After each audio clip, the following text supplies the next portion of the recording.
Brad Thomas here with The Street at Recon Las Vegas 2013. A lot of action here today, and I'm really honored and proud to be here at Tanger Factory Outlet here with the CEO, Steve Tanger. Steve, good to see you today. Nice to see you as always, Brad. Thanks for having me. Great. Well, Steve, we're here back again this year. I think the results are pretty good. From what I'm hearing in the conference, it's up maybe 10% so far this year. So a lot of activity. Your company's been very, very busy today, growing this brand, growing this Tanger brand, not only in the U.S. but also in Canada. Tell us what's growing this company. You're one of the probably the largest developers in terms of product that we're seeing today in the outlet sector. Right. So what's driving that for Tanger?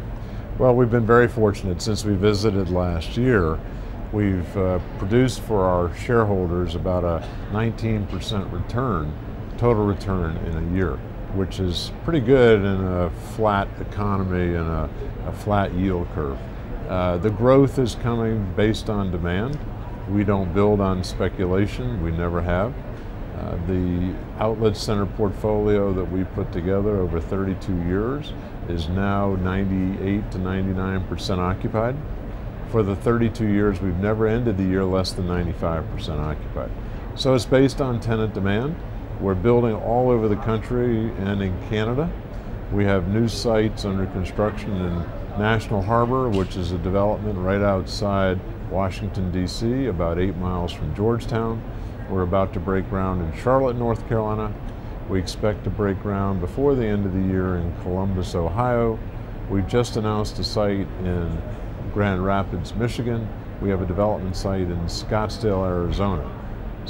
And a new development site in Clarksburg, Maryland. So as you can see, we're very active in the States. In addition, we broke ground last week in Ottawa, Canada, in the Kanata suburb west of downtown Ottawa, northwest actually.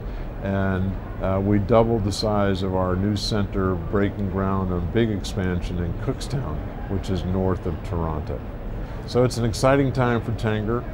We have some small expansions at our existing properties, but all things added up, we could in 2 years deliver as much as a 20% expansion of our existing portfolio.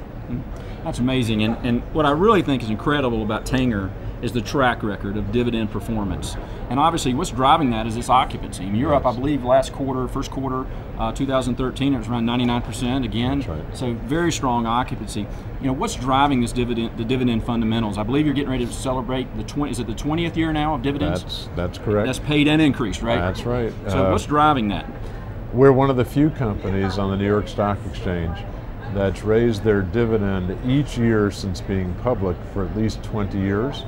We just paid on May 15th our dividend, which puts us in the Standard & Poor's index called the Dividend Aristocrats, and we're very proud of that. Dividend increases, of course, are driven by the growth of our cash flow. In the REIT world, we call that funds from operation, or FFO. We have in our company, we have 33 consecutive quarters of comp net operating increases all through the recession. I think we're one of the few REITs that can say that, if not the only one. So we're very proud of our track record to grow. We're very proud to continue to raise dividends for our shareholders, as we've done every year. This year we raised our dividends 7%.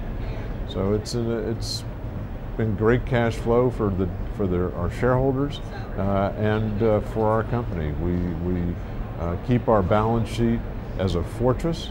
We have about 24% debt, which is amongst the lowest in the retail space, if not the lowest. So our balance sheet's a fortress, which gets us through any type of economic cycle. Great. And Steve, thank you for discussing that, and I think in terms of your FFO, you did a great job explaining that. In fact, I'll probably use you and Tanger as an example in my new book, REIT 101. But I also like to talk about management teams. And to me, that's a very critical part. Investors today, you're not only buying the brick and mortar, in your case the outlet centers, but you're buying the management. Now, I believe you've got significant ownership in the company. Right. So tell us about you and the skin in the game. I still own about 5.5% of the business, which with a equity market cap today of about $3.8 billion. It's a pretty significant stake, and I will continue to keep that large equity stake. So I have a significant skin in the game, and you can do the math. Our management team all has equity in the company. They think like owners, they don't think like employees. We've strengthened our management team by adding a very skilled, seasoned general counsel last December. We hired a terrific person as our chief operating officer about two and a half years ago. So we've strengthened management. I have senior thought partners that help me plan our long-term strategy. And we also have a very robust succession planning process where on an orderly basis, at least every quarter, we do a deep dive into the management team. We look at determining who our future leaders are. We try to motivate them and educate them and cross-train them. So management depth and succession planning are extremely important to us. Great. Well, Steve, thanks for your time today, and it's always an honor to talk to you, and also to talk about this blue chip REIT, Tanger Factory Outlet, ticker symbol SKT. Thanks so much, Steve. Thank you, Brad. Appreciate it.